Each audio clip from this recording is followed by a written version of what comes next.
इस वीडियो में हम आपको कुरान पाक की दो अजीम और बाबरकत सूरतें सुनाने जा रहे हैं, सूरह यासीन और सूरह रहमान। अगर आप इन दोनों सूरतों को सिर्फ एक मरतबा भी दिल से सुन लें तो इंशाअल्लाह अल्लाह आपके बिगड़े हुए काम बनना शुरू हो जाएंगे। दोस्तों, सूरह यासीन को कुरान का दिल कहा जाता है और सूरह रहमान दिलों को सुकून देने वाली सूरत है। ये ऐसी बाबरकत सूरत है कि जिस नेक मकसद के लिए भी सुना जाए अल्लाह के हुक्म से वो मकसद पूरा हो जाता है। जिस घर में इन सूरतों की तिलावत होती है वहाँ बेशुमार बरकतें नाजिल होती हैं और अल्लाह ताला उस घर के लोगों को परेशानियों और मुसीबतों से महफूज रखता है। अगर आप रोज़ाना सूरह यासीन और सूरह रहमान सुनने का मामूल बना लें तो कामयाबी आपका मुक़द्दर बन सकती है। अगर आपको लगता है कि आपके घर या कारोबार पर किसी का नज़र है, रिज़्क़ में तंगी है, तो अपने घर या दुकान में इन सूरतों को चलाएं। इंशाअल्लाह बुरी नज़र, जादू और दिगर मनफी असरात ख़त्म हो जाएंगे और रिज़्क़ में बेपनाह बरकत होगी। याद रखें, इन सूरतों को सिर्फ सुनना है, लेकिन शर्त यह है सुनना शुरू करें तो मुकम्मल सुनें, अधूरा ना छोड़ें। अगर आप कुरान पाक से मोहब्बत करते हैं तो इस वीडियो को अभी लाइक करें। आखिर में दुआ है कि या अल्लाह, जो लोग सूरह यासीन और सूरह रहमान को मुकम्मल सुनते हैं अपनी रहमत से उनकी तमाम परेशानियां दूर फरमा, उनके बिगड़े हुए काम बना दे और उनकी जायज़ हाजात को पूरा फरमा। आमीन। दोस्तों, कमेंट में आमीन ज़रूर लिखें, क्या पता किसकी ज़ुबान से निकली दुआ कबूल हो जाए। आप अपने दिल में नेक मकसद रखकर इन मुबारक सूरतों को सुने। बिस्मिल्लाहिर्रहमानिर्रहीम। यासीन वल क़ुरआनिल हकीम इन्नका लमिनल मुरसलीन अला सिरातिन मुस्तक़ीम तंज़ीलल अज़ीज़िर रहीम लितुंज़िर क़ौमन मा उन्ज़िर आबाउहुम फहुम गाफ़िलून। लक़द हक़्क़ल क़ौलु अला अक्सरिहिम फहुम ला युमिनून। इन्ना जअलना फ़ी अअनाक़िहिम अग़लालन फ़हिय इलल अज़क़ानि फ़हुम मुक़महून। वजअलना मिन बैन अयदीहिम सद्दन वमिन ख़ल्फ़िहिम सद्दन फ़अग़शयनाहुम फ़हुम ला युबसिरून। वसवाउन अलैहिम अअंज़रतहुम अम लम तुंज़िरहुम ला युमिनून। इन्नमा तुंज़िरु मन इत्तबअ अज़्ज़िक्र व ख़शियर रहमान बिलग़ैब फबश्शिरहु बिमग़फ़िरतिन व अज्रिन करीम। इन्ना नहनु नुह्यिल मौता व नक्तुब मा क़द्दमू व आसारहुम व कुल्ल शैइन अहसयनाहु फ़ी इमामिन मुबीन। वदरिब लहुम मसलन अस्हाबल क़रियह इज़ जाअहल मुरसलून। إذ أرسلنا إليهم اثنين فكذبوهما فعززنا بثالث فقالوا إنا إليكم مرسلون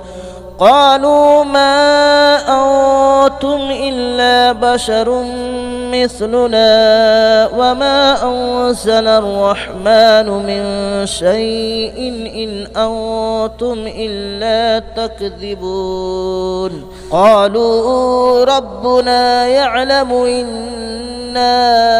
إليكم لمرسلون وما علينا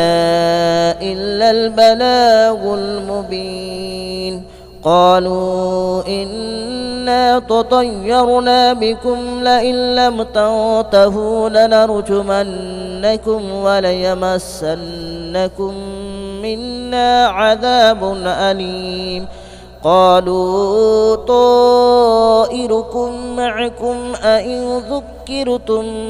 بل أنتم قوم مسرفون وجاء من أقصى المدينة رجل يسعى قال يا قوم اتبعوا المرسلين اتبعوا من لا يسألكم أجرا وهم مهتدون وما لي لا أعبد الذي فطرني وإليه ترجعون أأتخذ من دونه آلهة إن يردني الرحمن بضر لا تغن عني شفاءتهم شيئا ولا ينقذون إني إذا لفي ضلال مبين إني آمنت بربكم فاسمعون قيل ادخل الجنة قال يا ليت قومي يعلمون بما غفر لي ربي وجعلني من المكرمين وما أنزلنا على قومه من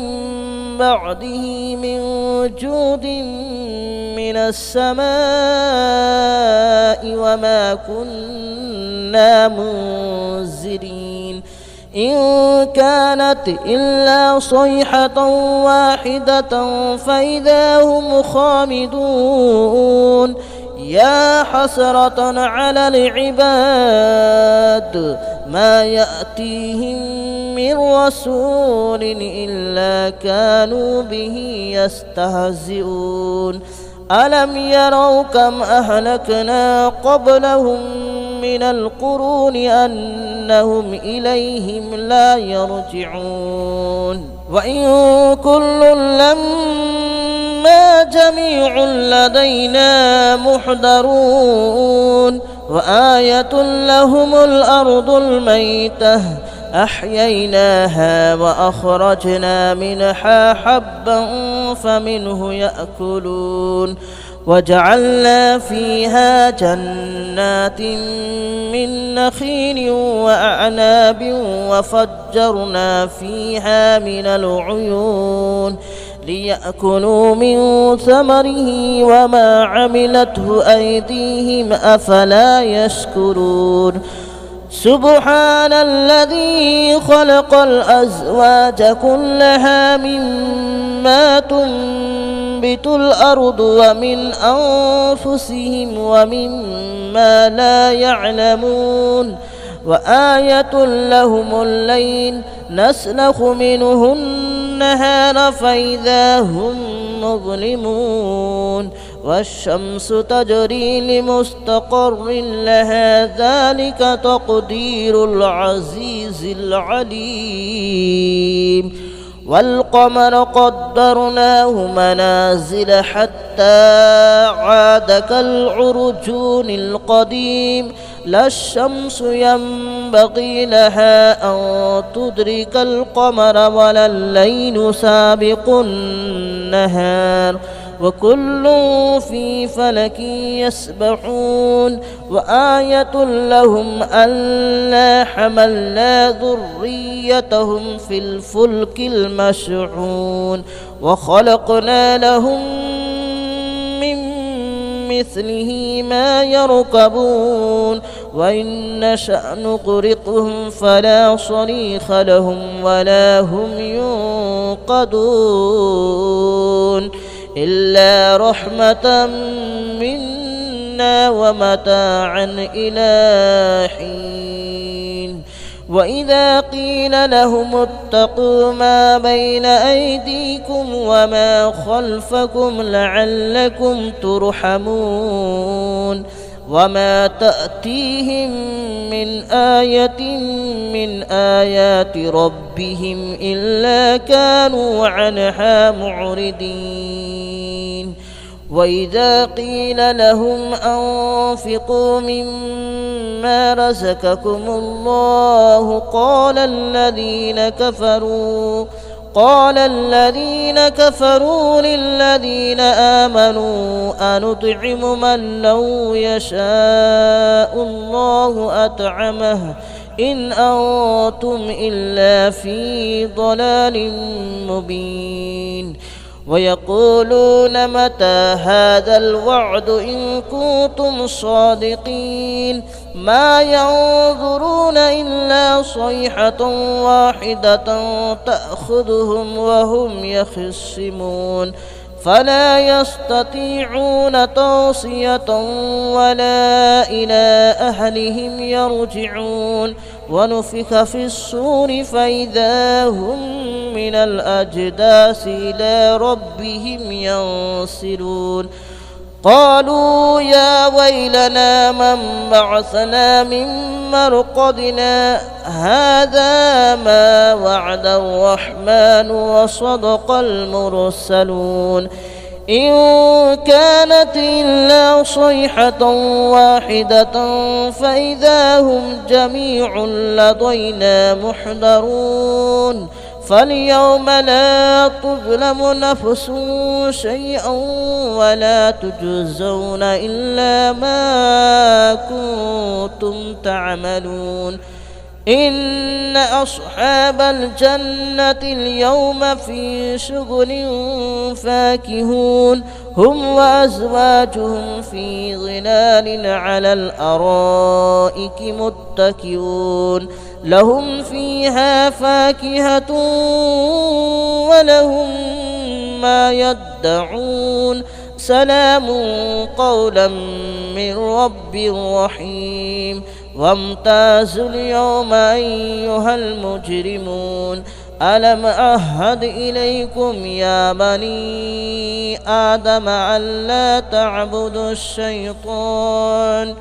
ألم أعهد إليكم يا بني آدم ألا تعبدوا الشيطان إنه لكم عدو مبين وأن اعبدوني هذا صراط مستقيم ولقد أضل منكم جبلا كثيرا أفلم تكونوا تعقلون هذه جهنم التي كنتم توعدون اصلوها اليوم بما كنتم تكفرون اليوم نختم على أفواههم وتكلمنا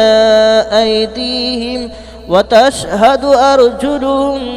بما كانوا يكسبون ولو نشاء لتمسنا على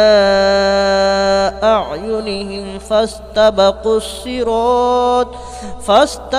الصراط فأنى يبصرون ولو نشاء لمسخناهم على مكانتهم فما استطاعوا مضيا ولا يرجعون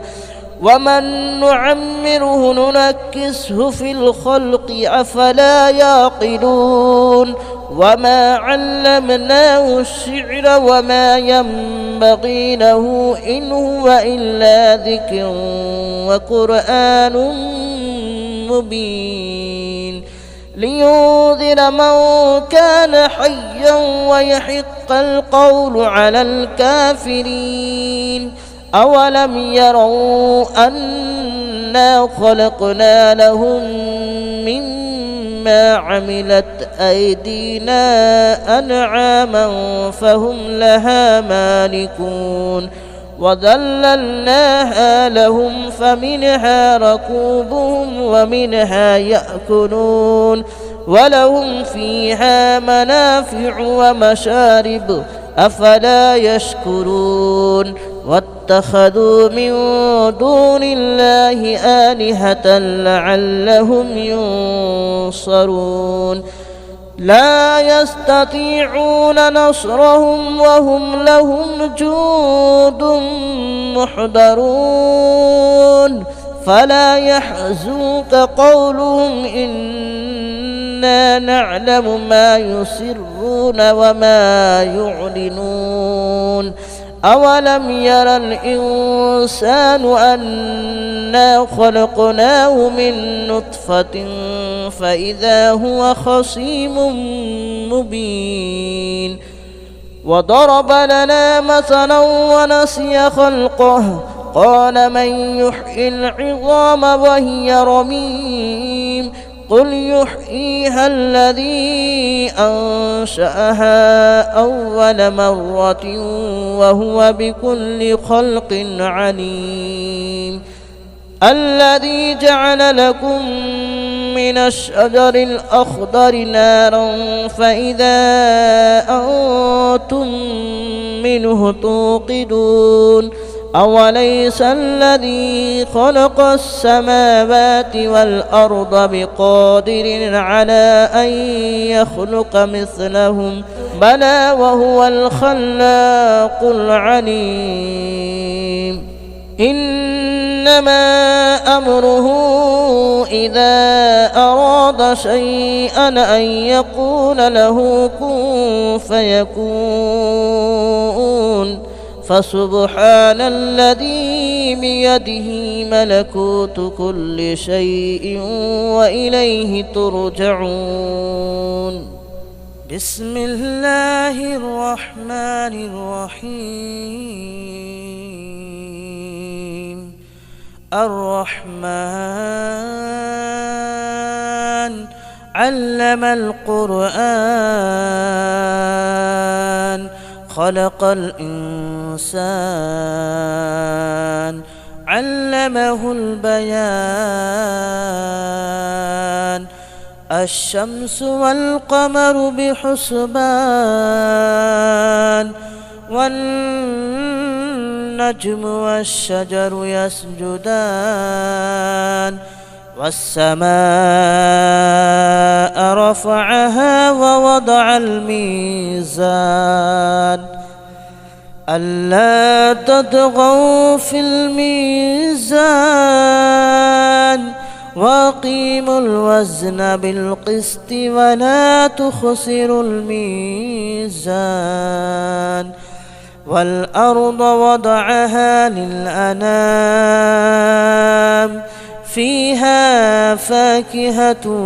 والنخل ذات الأكمام والحب ذو العصف والريحان فبأي آلاء ربكما تكذبان خلق الإنسان من صلصال كالفخار وخلق الجان من مارج من نار فبأي آلاء ربكما تكذبان رب المشرقين ورب المغربين فبأي آلاء ربكما تكذبان مرج البحرين يلتقيان بينهما برزخ لا يبغيان فبأي آلاء ربكما تكذبان يخرج منهما اللؤلؤ والمرجان فبأي آلاء ربكما تكذبان وله الجوار المنشآت في البحر كالأعلام فبأي آلاء ربكما تكذبان كل من عليها فان ويبقى وجه ربك ذو الجلال والإكرام فبأي آلاء ربكما تكذبان يسأله من في السماوات والأرض كل يوم هو في شأن فبأي آلاء ربكما تكذبان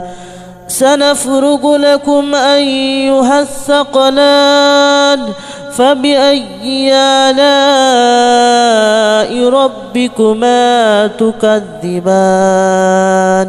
يا معشر الجن والإنس إن استطعتم أن تنفذوا من أقطار السماوات والأرض فانفذوا لا تنفذون إلا بسلطان فبأي آلاء ربكما تكذبان يرسل عليكما شواظ من نار ونحاس فلا تنتصران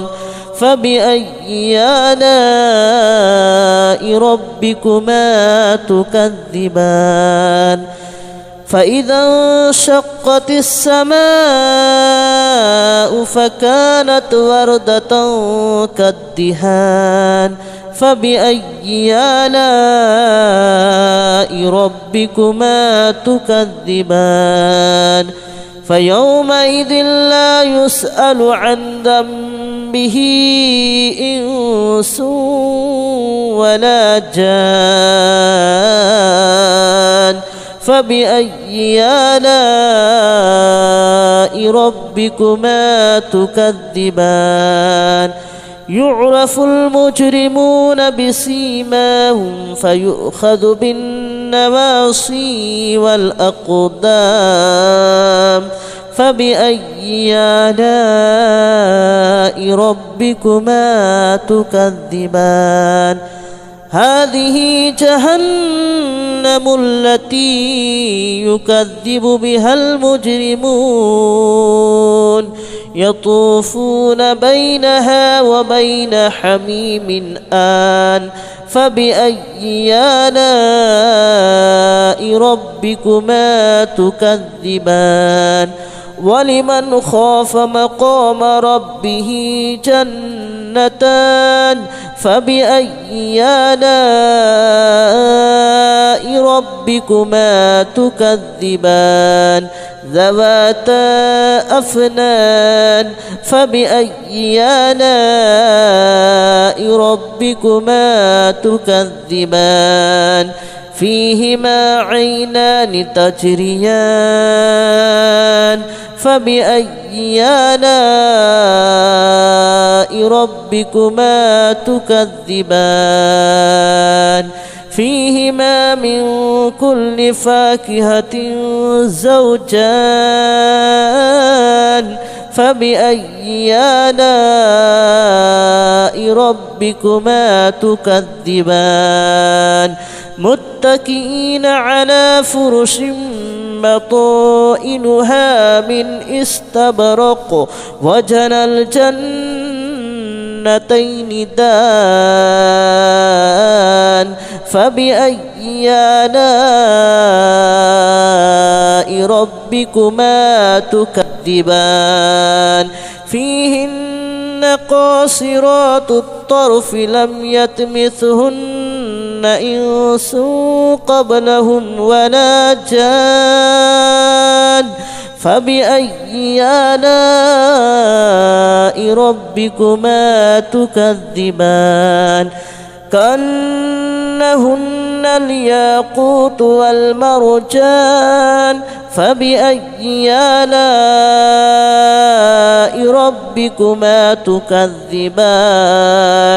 هل جزاء الإحسان إلا الإحسان فبأي آلاء ربكما تكذبان ومن دونهما جنتان فبأي آلاء ربكما تكذبان مدهامتان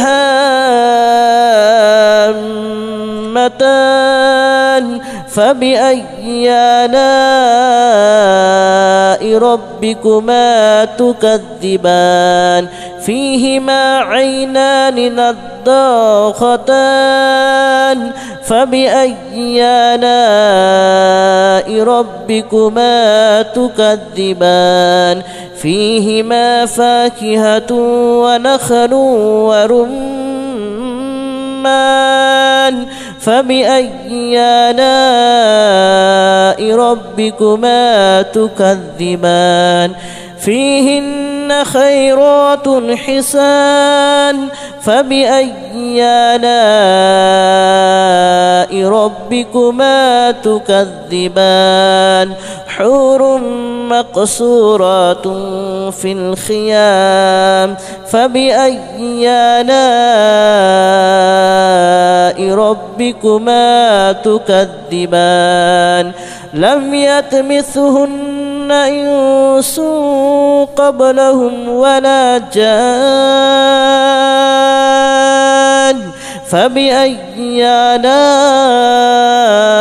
ربكما تكذبان متكئين على رفرف خضر وأبقري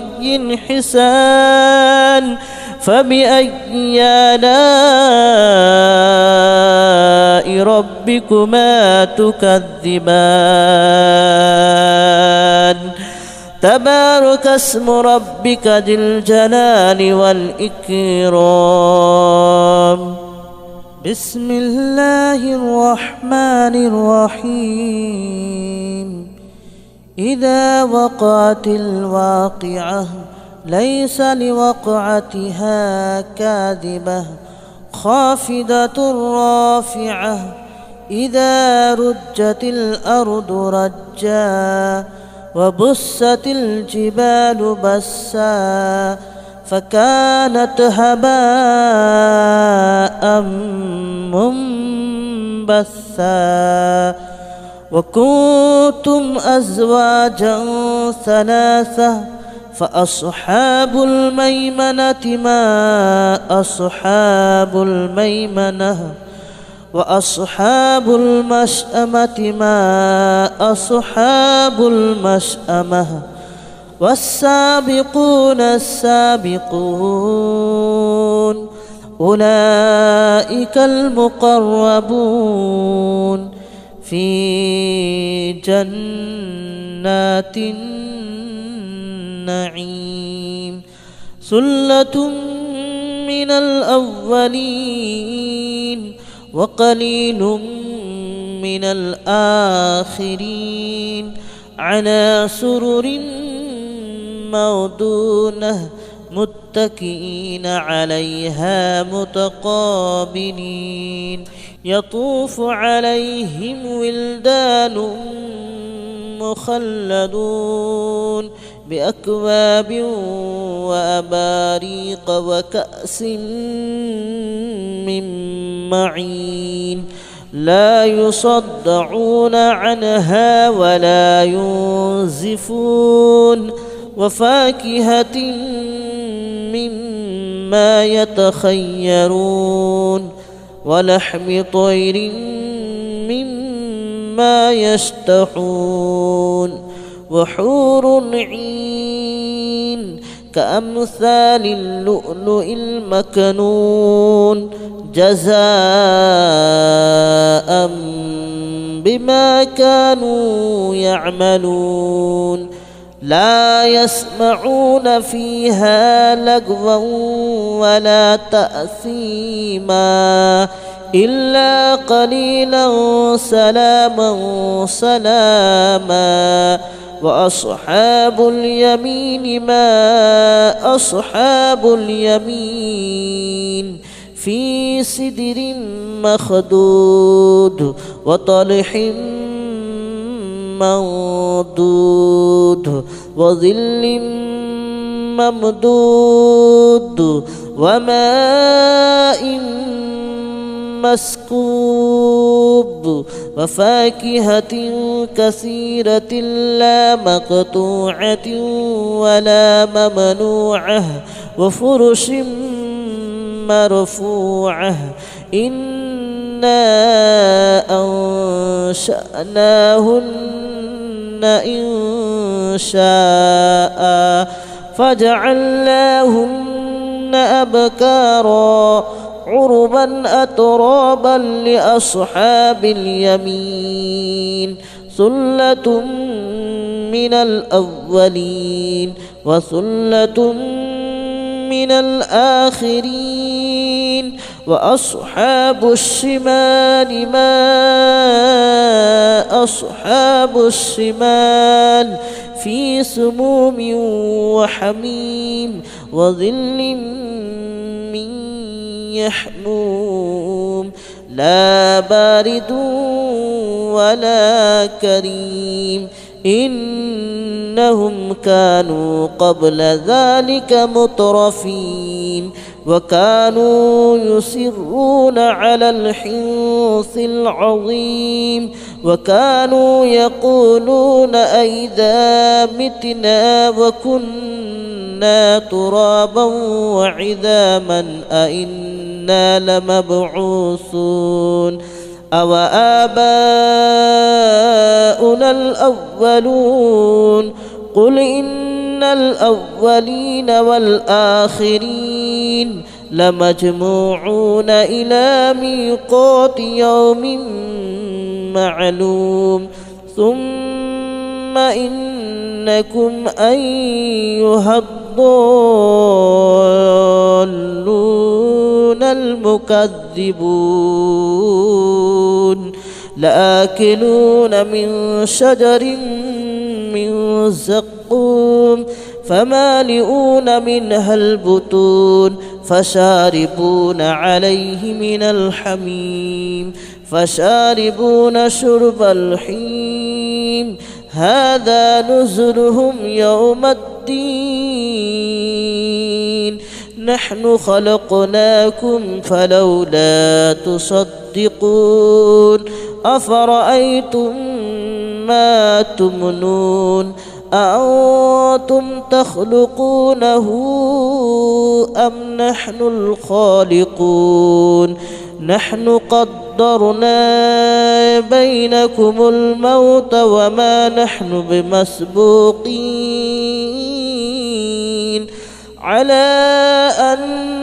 نبدل أمثالكم وننشئكم فيما لا تعلمون ولقد علمتم النشأة الأولى فلولا تذكرون أفرأيتم ما تحرثون أأنتم تزرعونه أم نحن الزارعون لو نشاء لجعلناه هطاما فظلتم تفكهون إنا لمغرمون بل نحن محرومون أفرأيتم الماء الذي تشربون أأنتم أنزلتموه من المزن أم نحن المنزلون لو نشاء جعلناه أجاجا فلولا تشكرون أفرأيتم النار التي تورون أأنتم أنشأتم شجرتها أم نحن المنشئون نحن جعلناها تذكرة ومتاعا للمتقين نحن جعلناها تذكرة ومتاعا للمقوين فسبح باسم ربك العظيم فلا أقسم بمواقع النجوم وإنه لقسم لو تعلمون عظيم إنه لقرآن كريم في كتاب مكنون لا يمسه إلا المطهرون تنزيل من رب العالمين أفبهذا الحديث أنتم مدهنون وتجعلون رزقكم أنكم تكذبون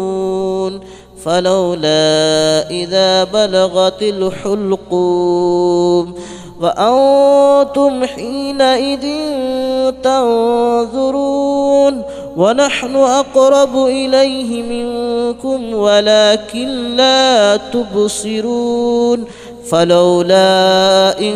كنتم غير مدينين ترجعونها إن كنتم صادقين فأما إن كان من المقربين فروح وريحان وجنة نعيم وأما إن كان من أصحاب اليمين فسلام لك من أصحاب اليمين وأما إن كان من المكذبين الضالين فنزل من حميم وتصلية جحيم إن هذا لهو حق اليقين فسبح باسم ربك العظيم بسم الله الرحمن الرحيم ياسين والقرآن الحكيم إنك لمن المرسلين على صراط مستقيم تنزيل العزيز الرحيم لتنذر قوما ما أنذر آباؤهم فهم غافلون لقد حق القول على أكثرهم فهم لا يؤمنون إنا جعلنا في أعناقهم أغلالا فهي إلى الأذقان فهم مقمحون وجعلنا من بين أيديهم سدا ومن خلفهم سدا فأغشيناهم فهم لا يبصرون وسواء عليهم أنذرتهم أم لم تنذرهم لا يؤمنون إنما تنذر من اتبع الذكر وخشي الرحمن بالغيب فبشره بمغفرة وأجر كريم. إنا نحن نحيي الموتى ونكتب ما قدموا وآثارهم وكل شيء أحصيناه في إمام مبين. واضرب لهم مثلا أصحاب القرية إذ جاءها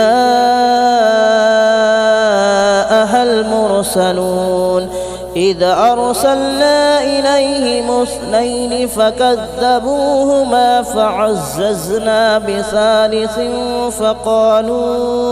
فقالوا إنا إليكم مرسلون. قالوا ما أنتم إلا بشر مثلنا وما أنزل الرحمن من شيء إن أنتم إلا تكذبون. قالوا ربنا يعلم إنا إليكم لمرسلون وما علينا إلا البلاغ المبين. قالوا إنا تطيرنا بكم لئن لم تنتهوا لنرجمنكم وليمسنكم منا عذاب أليم. قالوا طائركم معكم أئن ذكرتم بل أنتم قوم مسرفون. وجاء من أقصى المدينة رجل يسعى قال يا قوم اتبعوا المرسلين اتبعوا من لا يسألكم أجرا وهم مهتدون. وما لي لا أعبد الذي فطرني وإليه ترجعون. أأتخذ من دونه آلهة إن يردني الرحمن بضر لا تغن عني شفاءتهم شيئا ولا ينقذون. إني إذا لفي ضلال مبين. آمنت بربكم فاسمعون. قيل ادخل الجنة قال يا ليت قومي يعلمون بما غفر لي ربي وجعلني من المكرمين. وما أنزلنا على قومه من بعده من جود من السماء وما كنا منزلين. إن كانت إلا صيحة واحدة فإذا هم خامدون. يا حسرة على العباد ما يأتيهم من رسول إلا كانوا به يستهزئون. ألم يروا كم أهلكنا قبلهم من القرون أنهم إليهم لا يرجعون. وإن كل لما جميع لدينا محضرون. وآية لهم الأرض الميتة أحييناها وأخرجنا منها حبا فمنه يأكلون. وجعلنا فيها جنات من نخيل وأعناب وفجرنا فيها من العيون ليأكلوا من ثمره وما عملته أيديهم أفلا يشكرون. سبحان الذي خلق الأزواج كلها مما تنبت الأرض ومن أنفسهم ومما لا يعلمون. وآية لهم الليل نسلخ منه النهار فإذا هم مظلمون والشمس تجري لمستقر لها ذلك تقدير العزيز العليم والقمر قدرناه منازل حتى عاد كالعرجون القديم لا الشمس ينبغي لها أن تدرك القمر ولا الليل سابق النهار وكل في فلك يسبحون وآية لهم ألا حملنا ذريتهم في الفلك المشحون وخلقنا لهم من مثله ما يركبون وإن نشأ نغرقهم فلا صريخ لهم ولا هم ينقذون إلا رحمة منا ومتاعا إلى حين وإذا قيل لهم اتقوا ما بين أيديكم وما خلفكم لعلكم ترحمون وما تأتيهم من آية من آيات ربهم إلا كانوا عنها معرضين وإذا قيل لهم أنفقوا مما رزقكم الله قال الذين كفروا للذين آمنوا أنطعم من لو يشاء الله أطعمه إن أنتم إلا في ضلال مبين ويقولون متى هذا الوعد إن كنتم صادقين ما ينظرون إلا صيحة واحدة تأخذهم وهم يخصمون فلا يستطيعون توصية ولا إلى أهلهم يرجعون ونفخ في الصور فإذا هم من الأجداث إلى ربهم ينسلون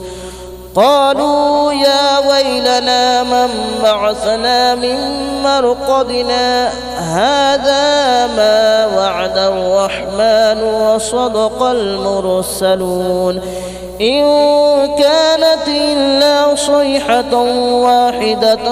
فإذا هم جميع لدينا محضرون فاليوم لا تظلم نفس شيئا ولا تجزون إلا ما كنتم تعملون إن أصحاب الجنة اليوم في شغل فاكهون هم وأزواجهم في ظلال على الأرائك متكئون لهم فيها فاكهة ولهم ما يدعون سلام قولا من رب رحيم وامتازوا اليوم أيها المجرمون ألم أعهد إليكم يا بني آدم ألا تعبدوا الشيطان ألم أعهد إليكم يا بني آدم ألا تعبدوا الشيطان إنه لكم عدو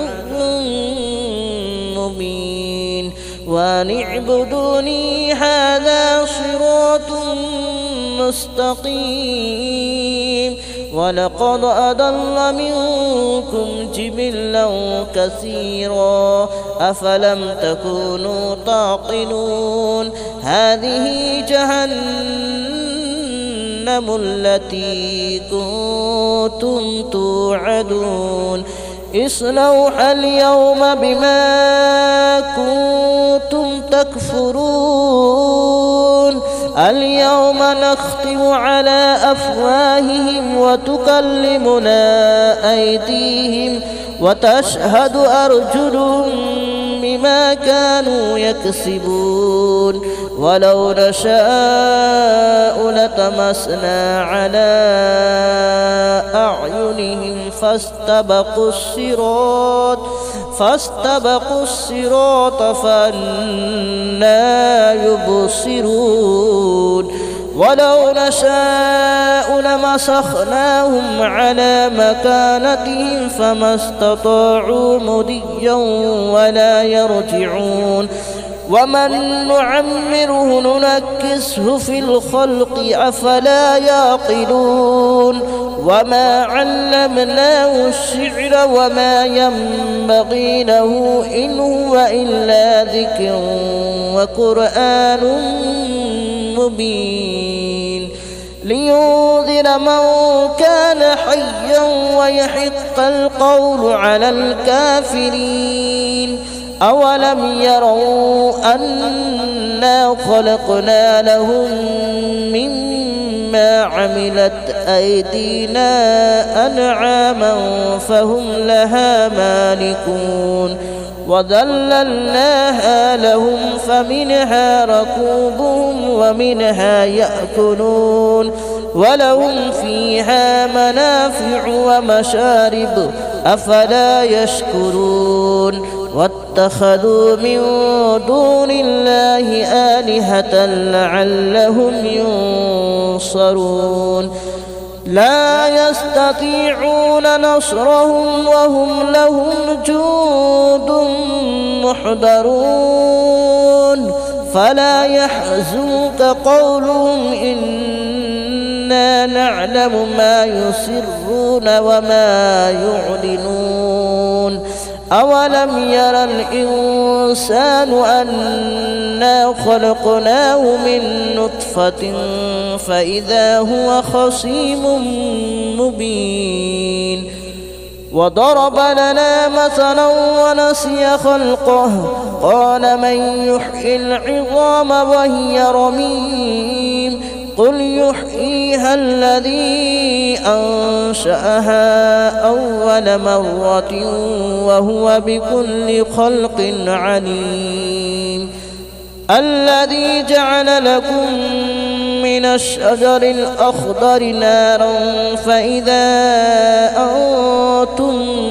منه توقدون أوليس الذي خلق السماوات والأرض بقادر على أن يخلق مثلهم بلى وهو الخلاق العليم إنما أمره إذا أراد شيئا أن يقول له كن فيكون فسبحان الذي بيده ملكوت كل شيء وإليه ترجعون بسم الله الرحمن الرحيم الرحمن علم القرآن خلق الإنسان علمه البيان الشمس والقمر بحسبان والنجم والشجر يسجدان والسماء رفعها ووضع الميزان ألا تطغوا في الميزان وأقيموا الوزن بالقسط ولا تخسروا الميزان والأرض وضعها للأنام فيها فاكهة والنخل ذات الأكمام والحب ذو العصف والريحان فبأي آلاء ربكما تكذبان خلق الإنسان الإنسان من صلصال كالفخار وخلق الجان من مارج من نار فبأي آلاء ربكما تكذبان رب المشرقين ورب المغربين فبأي آلاء ربكما تكذبان مرج البحرين يلتقيان بينهما برزخ لا يبغيان فبأي آلاء ربكما تكذبان يخرج منهما اللؤلؤ والمرجان فبأي آلاء ربكما تكذبان وله الجوار المنشآت في البحر كالأعلام فبأي آلاء ربكما